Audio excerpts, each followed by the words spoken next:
Welcome, welcome, welcome. So we are moving on to the first phyla, that is actually phylum Porifera. I hope you remember the basis of classification. Have you remember? And I have already uploaded the videos of all the example, all the phyla and their examples. Okay, that also you have to go through it and study the trick. Actually, the tricks are very important. All the examples are very important. For remembering all the examples, we have to use the tricks. Okay. Now let's go for the first phyla, that is actually phylum Porifera. Okay, phylum Porifera. So here also we are using some small tricks for remembering all the NCERT line by line. That is actually the trick for Porifera. That is actually chop, miss. What it is? C-H-O-P, chop, miss. Don't forget, chop, miss, C-H-O-P-M-I-S-S. So if you know about chop, miss, you can learn all the characters in phylum Porifera. That is also NCERT basis. Okay, all the NCERT line by line it is covered in this chop maize. Don't forget, phylum Porifera means it is actually chop maize, C-H-O-P-M-I-S-S.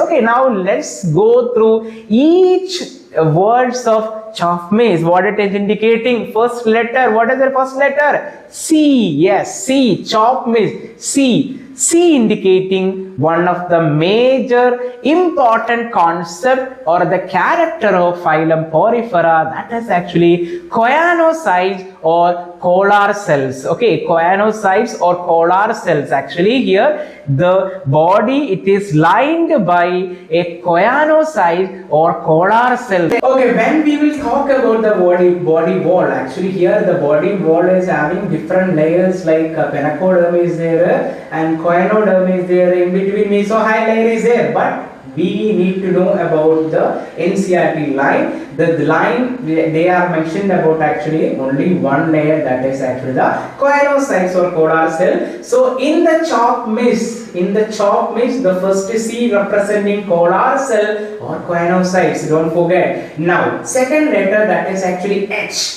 What is it? H indicating hermaphrodite. Hermaphrodite, that means here the sexes are not separate. So male and female are actually organs are present in a single organism itself. There is no separation like male and female. Okay, and here so the H representing hermaphrodite, sexes are not separate, and we can say that here itself see in this organisms male actually both sexual and asexual mode of reproduction we can see in the Porifera. If it is a sexual mode of reproduction, we can say that the fragmentation is actually one of the asexual mode of reproduction. Budding can be take place, and when coming under the sexual mode of reproduction, here male and female gametes are produced by actually a single organism itself. That is actually I already told you, hermaphrodite, sexes are not separate. Okay, now CH is got over. What is C representing? It is collar cell. H representing hermaphrodite, and O representing actually the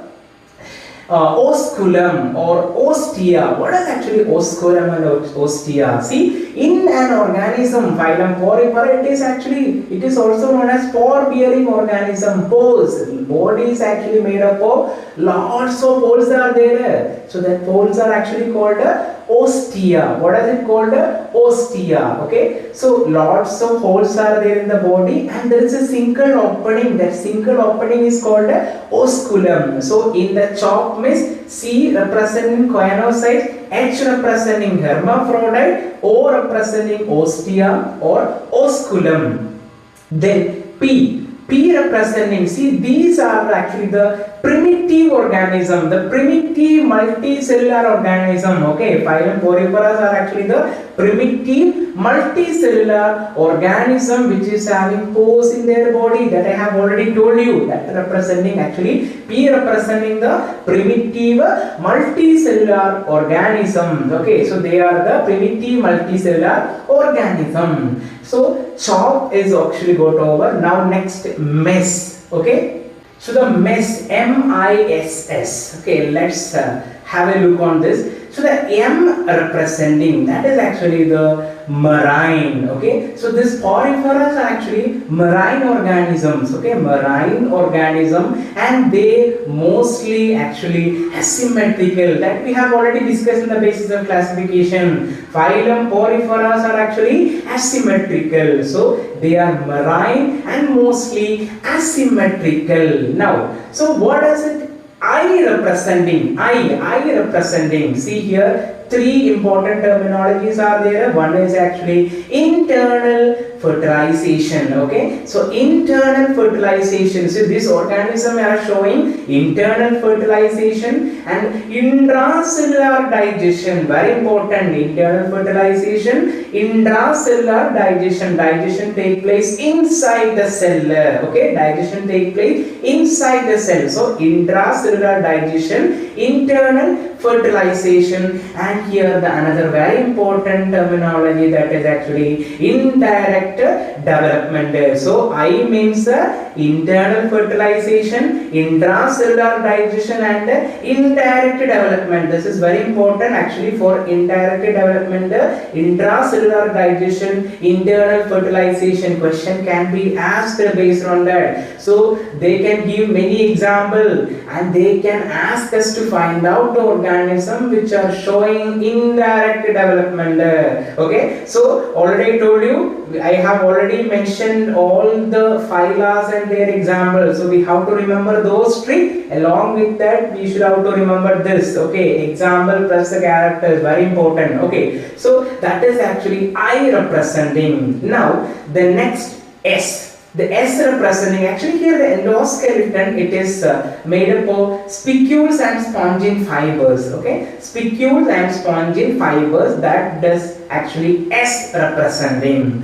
Now the last S in the MISS, the last S representing sexual mode of reproduction. I already told you, asexual and asexual mode of reproductions are there. In sexual mode of reproduction, male and female gametes are produced by the same individual itself. Why it is so? Because they are hermaphrodite. I already told you, sexes are not separate. So these are the major characters which are present or which has been given in our NCERT. So everybody have to remember this character. So what is actually the major terminology for remembering? That is what the mnemonics for phylum Porifera, that is actually CHOP MESS. Don't forget. Okay, all the characters you have to keep in your mind, and along with that you have to know about the examples. As we know that the actually the phylum Porifera, generally we will call it as sponges, right? Sponges. So here freshwater sponges are there, that is actually the Sponchilla. And Euspongia is the bath sponge, that is you keep in your mind, and Cycon or Scypha. So these examples already trick I have given in my another short video. You have to look on it. Okay, thank you.